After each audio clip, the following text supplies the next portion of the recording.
call the Board of Education meeting to order. Please stand with us to the flag. I pledge allegiance to the flag of the United States of America and to the republic for which it stands, one nation, under God, indivisible, with liberty and justice for all.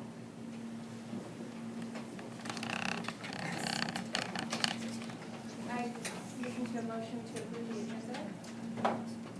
Madam President, I move to approve the agenda with the following amendments.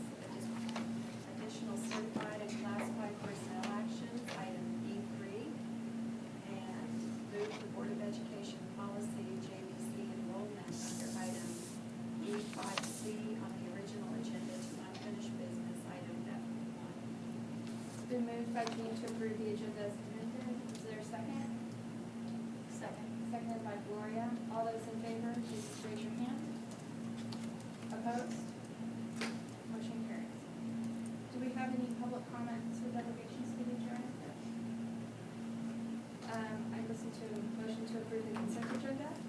I move to approve the consent agenda as amended. Motion by Jean to approve the consent agenda. Is there a second?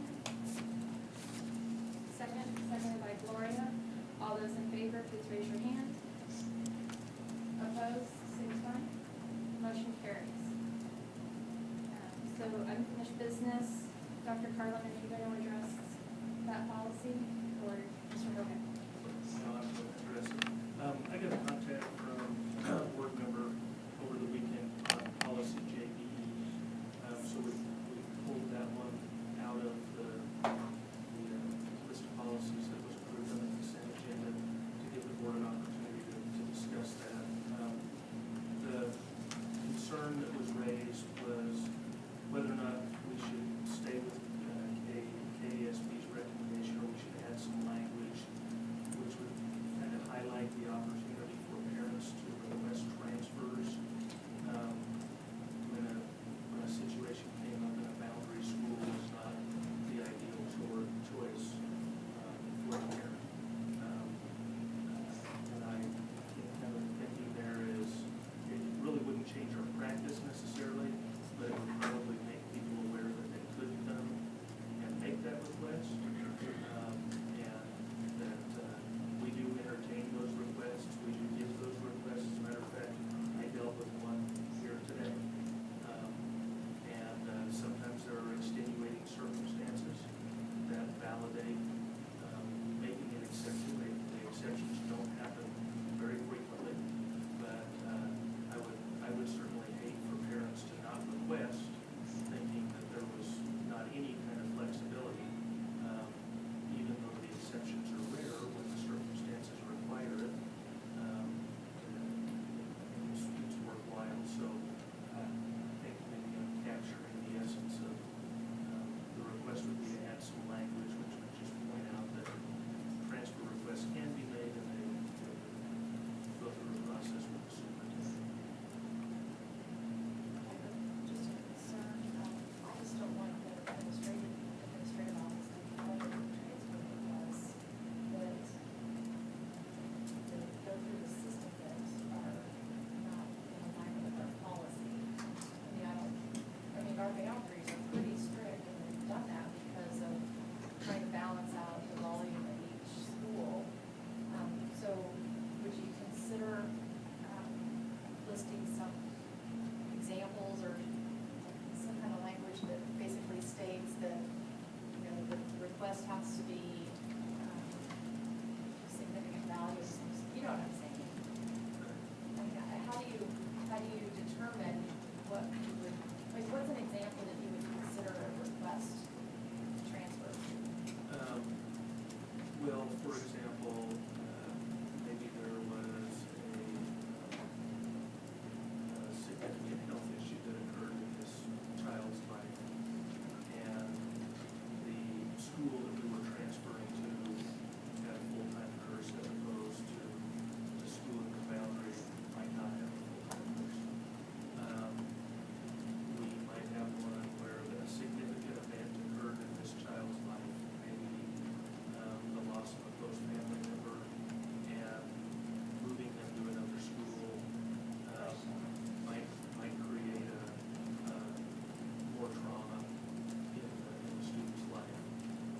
I'll tell you right now, when we get those requests, we weigh them under merits. And there are situations like that that are approved. We also get requests where the family made a choice to move, and they want their son or daughter to finish school in the school where they started. Well, where the family made that choice knowing that this would be the outcome, those requests aren't granted. So I don't think it'll change our practice in terms of what we allow and not allow.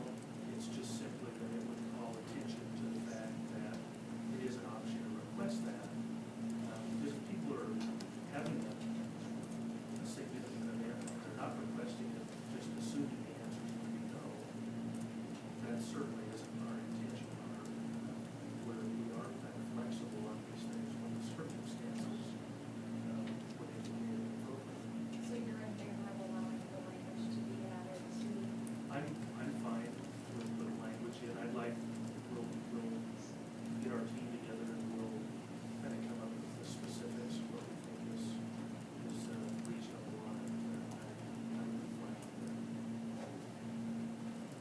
I would like to see some additional information added into that, because I think there is an impression in the community that the boundaries are hard and fast, and people are not able to change them for any reason. So I think adding a little bit more language to indicate there's a method to make that request would be helpful to the parents and the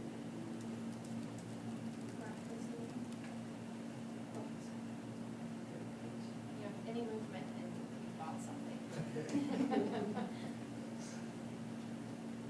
Any other comments?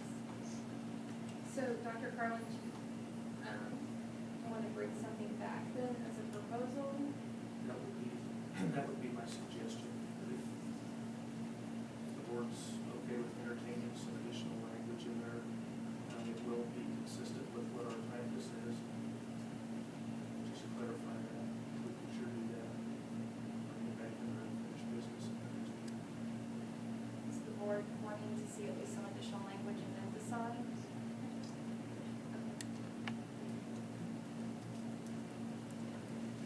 Okay.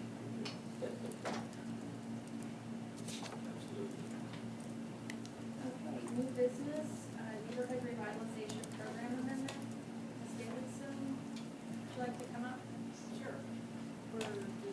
Right over here by the podium would be great. Okay.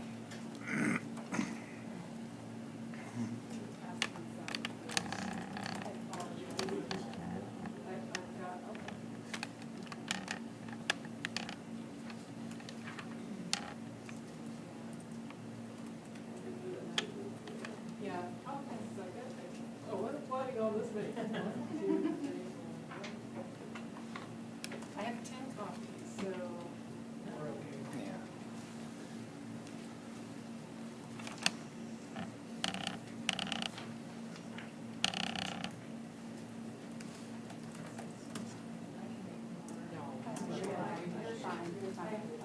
That was one thing I forgot to ask, was how many copies should I make? Okay. Okay, you have already received this memo. This is an update because there was some information that I had found out actually today that kind of changed things up a little bit. So that's what this memo is. Everything is the same, and I'll explain what's different. Let me briefly explain what the neighborhood revitalization program is. What it is the last page that shows the map. We have a couple areas in Garden City where we'd like to encourage redevelopment and neighborhood revitalization. And so we have 2 areas. One is a 7-year program, one's a 10-year program. And what that is it's offered through the city is a tax rebate to property owners when they make improvements on their property or if they build something within this area.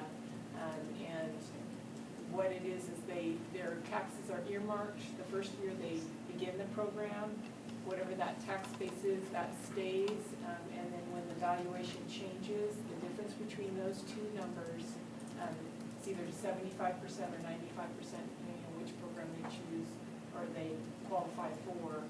They get the difference between those two or between the earmarked year and the year that is the tax year, the current tax year. 75 or 95% of that difference, they get refunded back to them after they pay their taxes. And this is just to encourage redevelopment, revitalization. We have had people approach the city. Oh, by the way, I didn't even introduce myself. My name is Carol Davidson. I work for the City of Garden City, the planning department, and we have had we've been approached to change this program. The program has been in existence since 2002, and we have been asked if we could update it. And the update that is being requested is, right now we have a cap on the program. There's a commercial development, and they can only go to $2.5 million, and if there's a multifamily development, they can only go to $500,000. Anything above that amount kicks them out of the program. So if a customer came in, a citizen came in, I want to put in an apartment complex, it's going to cost 2.6. Sorry, we can't do that, you're out of the program. And so the city is looking into updating this program to allow any type of redevelopment or improvement with any amount. Right now, like I said, there's a cap, and this would be, the change would be to eliminate the cap altogether. We have done research around the state in comparable cities to Garden City, and we could not find one of them that actually had caps on their program.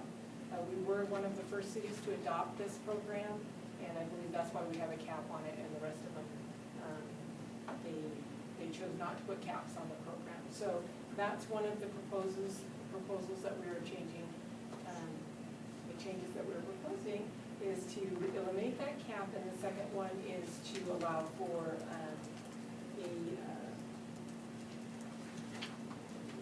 appeal process. And that's explained on the second page, the two changes. But let me explain what the difference is, kind of going about this in a roundabout way, but let me explain what the difference is to the memo that I just handed you and the one that you originally got. When this program first came out, the school district it was kind of set up like the RHID program, which is the Rural Housing Incentive District program, in that it's a rebate on taxes, on property taxes. However, the difference between the neighborhood revitalization program is that 20 mills that the school district automatically gets back with the RHID program. They used to get it back with the neighborhood revitalization program, but they don't any longer. And so that is a difference that I was not aware of until today. So that was the change in your packet or in your memo. The difference is that the school district, USD-457, only gets back, the percentage, like if the customer or the citizen is getting back 75%, that remaining 25%, that's divvied up between all of the taxing entities. And so the school district would get their amount. And there's the tables, I updated the tables to kind of reflect that amount. And what this is, it is basically, it's an interlocal agreement between the city, the county, USD-457, and the college. And that is, the agreement is that we agree to allow this program in the city of Garden City to go on. As it stands right now, the way the program is right now, the neighborhood revitalization program, it continually renews itself annually, so it doesn't need to be brought before the board every year. But with this change, it would need to be brought before you, and that's why we're bringing it before you to get your opinion. We have not created the actual interlocal agreement yet. We just want to make sure that this is something that is acceptable to the board. As you can see, there, while this program is in existence, you do get a reduction of tax dividends, but at the end of the program, it's just like the rural housing incentive district, you get the full money back. And as a city, we are trying to encourage redevelopment, and that's the whole point of this program. I did want to point out that on the second page, it talks about how many cases we have. We average about 9 cases a year. 2 of them are commercial or industrial. We've actually only had 2 people that have come to us over the life of the program that have been denied because their projects were more, and one was, I believe it was 4.5 million and the other one was 7.4. So this program is basically used for single-family homeowners. That's the majority of the users of this program. And on that table on the front, you can see the rebate amounts. Like for example, 2014, 32,000. That was everybody that got a payout in 2014. It came to 32,000. So it's used. It's not used a lot, but that's kind of the status of this program. And I don't know if that made any sense. It's been a Monday. So if you have any questions, I can certainly answer them. I do have some questions. Okay. To better understand this, so there have been 9 entities that have used the program in the past, and that's approximately the amount of rebate, the 32,000? Well, no, we get about 9 new cases a year. That's about how much we average a year. That 32,000 of all of the cases that have been opened, that are open, that was the total payout for those open cases in 2014. How many are open? That is a good question. I would have to get that number. Is it like 30 or like 300 or do you even have a scale? Well, if it's, let's see, I can quickly figure it out. If we've got a 10-year program, we probably have around 70 to 80 that we pay out every year. And so those would be the ones that participated in this 32,000 Yeah. rebate? Well, yes. I mean, it changes because if you start the program this year, you've got, depending on where you live, you're either 7 years or 10 years. And so every year the numbers, we're getting the older ones dropping off, and then we get new ones that added to the program. So that number kind of fluctuates. But it's probably around 80, 90 cases in any given year that we're paying out on. So that 32,000 is about 90 different homeowners or property owners. Because it looks like from the map, the property that's involved is pretty much the bulk of Garden City, is that?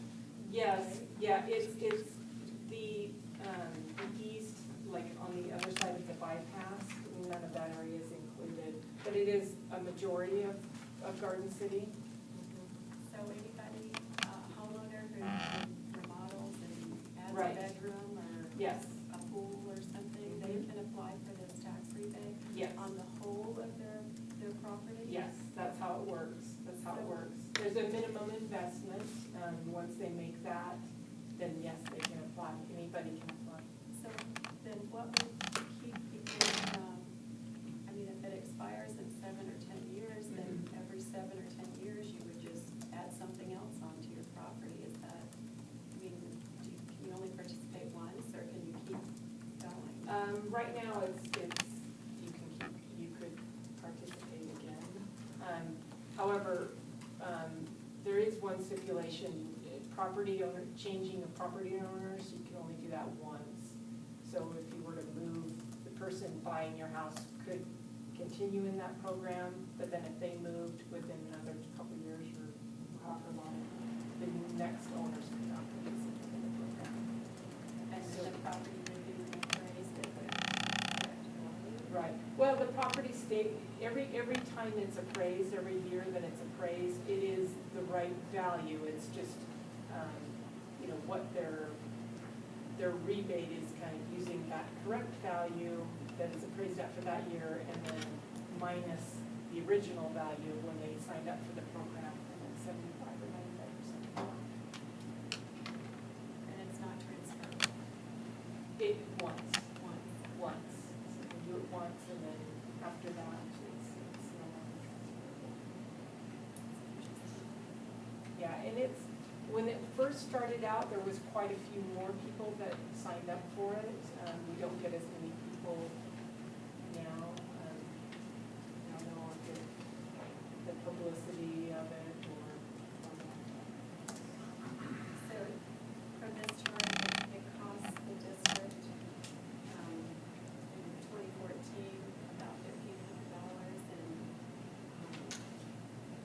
money that they did not receive. Yes. Is that right? yes, yeah, and that's all of the rebates for all of them. Yes. Any other questions?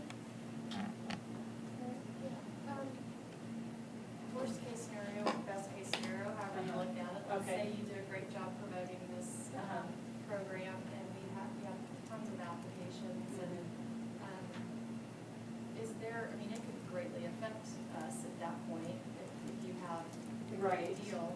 So is there a maximum that you would consider adding to the program? There isn't a maximum on it. Like right now, anybody, every citizen is, So you wouldn't say enough's enough, we've got enough this year, we can't approve anymore? no, there isn't a cap that way, no. The only cap is where you live, and then you do have to make improvements. It does have to be. I know I meant from the district's perspective, not From the district's from the, perspective, yes. this could affect us Yes. significantly if you, Yes, if Well- you grant a lot right, admissions to this right. program. The only, let me first answer your question, and then I'll elaborate a little bit. Once this interlocal agreement is signed, it's signed, and you can't choose a year to say, I don't think so on this one, you can do too many. It's kind of an all or nothing form here. However, I do want to point out that the way this program works is, or the way that the city looks at it is if somebody has their house and they're paying taxes on it, it's appraised at a certain value. If they do nothing to that house at all and it stays the same, the school district is still gonna get that same amount every year. But if they make improvements, that's the difference. So the school district's still getting that same amount that they The would property have value gotten goes up, originally. so there's more Yeah, collected, and it's- then the district gets more on that side. Right, Got it. right. So the school district is getting more, it's just, if they happen to make those improvements without the neighborhood revitalization program, they would get even more. But it's kind of the chicken and the egg thing, would they make these improvements if they didn't have this program, or, so it's, we want to encourage growth and development, but yet at the same Right. time, we don't know if they're doing it because of this program, but, so. It helps to remind me that the property value will go up because Yeah. of their improvements, which Right. increases But- their taxable. Right, and if they didn't do anything, it probably would stay pretty close to the same. So, I mean, if the school district looked at it as if, they didn't do anything, they'd still be getting the money, the taxes from, the original amount. And as the years go on, if they're in year 8 of a 10-year program, they still get that original amount. It's just their property taxes are probably going up because of the improvements that they made, and the school district isn't seeing that increased return. Just one comment, thank you for your answer. I'm glad to see a program that is encouraging and helping families grow and develop and increase their interest in our community versus just big businesses. Right. We do a lot to promote that, but it's very good to see programs like this that are helping the families. So that part I like this program. Well, and I may be confusing this with another program as well, but it's not just anything has to fall under a certain category of improvement, doesn't it? Yes. In order to qualify for it. So it's not just, I added flowers to the front of my yard, or Right. something like that. Correct. It has to be something a little bit more significant, and has to follow Yes. through some different hoops that you have. So, That is true. chances of us seeing every single family taking Right. advantage, while it may be great for Garden City, probably unlikely because of the hoops that they have to go Right. through. Right, right. I am curious though, since you said that we've only had two businesses that were, two applicants that weren't able to qualify for the program, why are we wanting to take away a cap if, I'm just curious as why you want to do this now, why you want to remove the cap? Just because, just looking at the other programs within the state of Kansas and just looking at the areas that we have left, you know, if you look at it from the commercial standpoint, we don't have that many open lots within this area. You know, the boundaries of both of the areas. Most of the developable commercial lots are not in this program at all. And so we really like to, instead of keep sprawling out, we really like to get some growth and get that development, you know, in these areas that we just have this vacant lot that's been sitting there for years and years and years, and we really want to encourage that to keep the growth centralized before it just keeps going out further and further.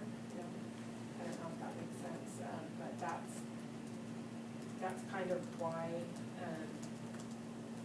we have it this way. Did that answer your question?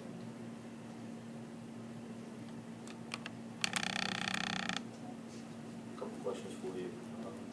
The program's been around since 2002, and your average is 9 applications a year. So what is the city's goal? I mean, is there a number that you guys are trying to reach, beyond the 9, or? No. The goal of the city is to provide a program if homeowners or small business owners or anyone would like to develop or improve their properties. That's the goal, is having something available to encourage growth and improvement. But hasn't that always been your goal since the program started? I mean, Yes. So, and is there, my other question, is there a dollar amount? I mean, Laura talked about, you know, not adding flowers, but tree root. Is there a dollar amount that they come in and say, what's a Yes. dollar amount? What's a minimum?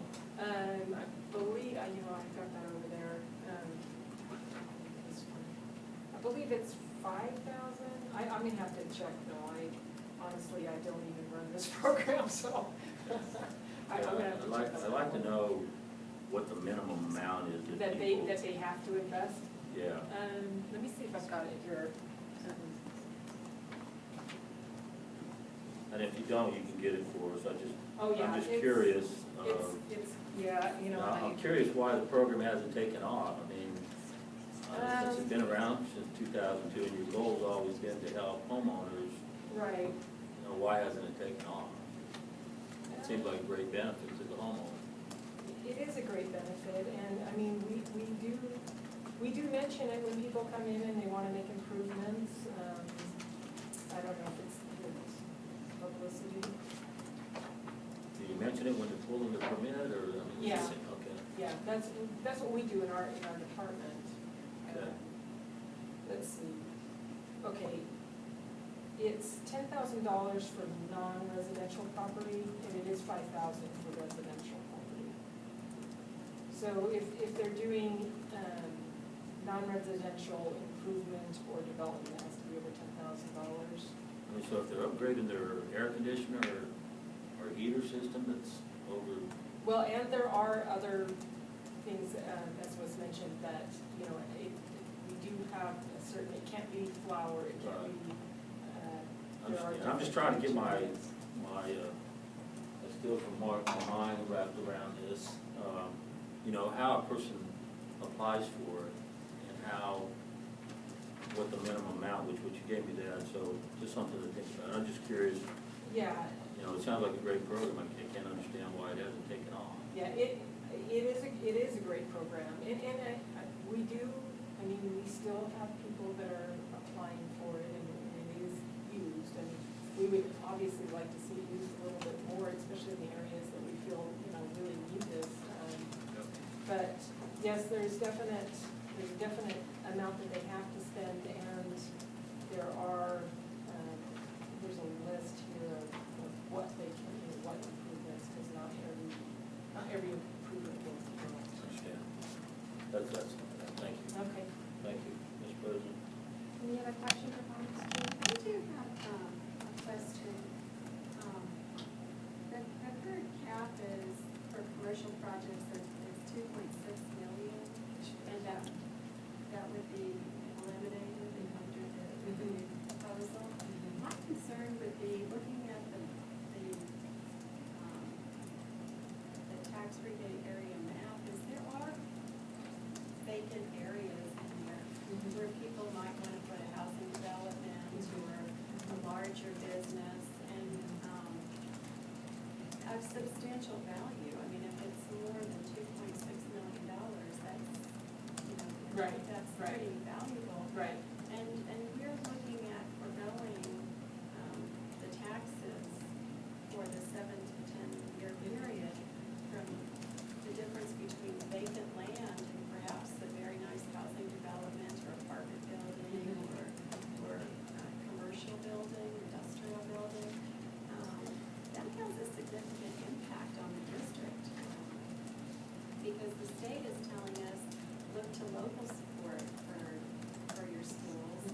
And then, this would diminish that support. So I think this really is something we should look at pretty thoroughly.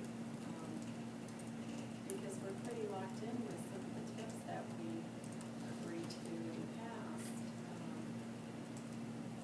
I think it's a wonderful program for individual homeowners, and I would love to see more of homeowners participating in this.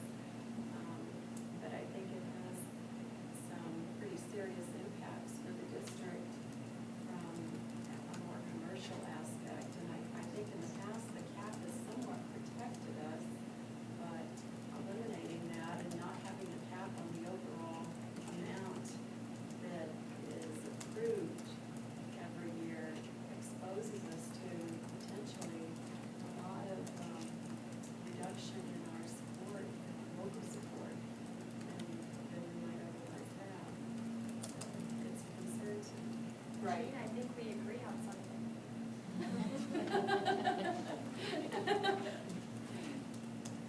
I agree with what you're saying, that there is a risk. The way that we look at it is, we don't think that they would go in, that the development would actually even go in at all if they didn't have opportunities like this to kind of offset the cost. And that's, I mean, there isn't any kind of a study or anything that we can prove this, and so it's all subjective, but that's how we look at it. I understand the concern, because it is a concern, and it is, if it were a large amount value, then obviously the larger the value, the larger the taxes that you wouldn't be getting. However, like I said, we look at it as, we don't think that they would even go in, and we are trying to encourage development, and that's, it's kind of a tough one, because we do want to encourage that development, and this is one of the ways that we do that, is through programs like this. Well, I'm definitely in favor of development and growing as a city, but I think we need to really be careful about things that can have a big impact on our future. Any other questions or comments? Thank you very much for coming. Appreciate your time. No problem. Thank you.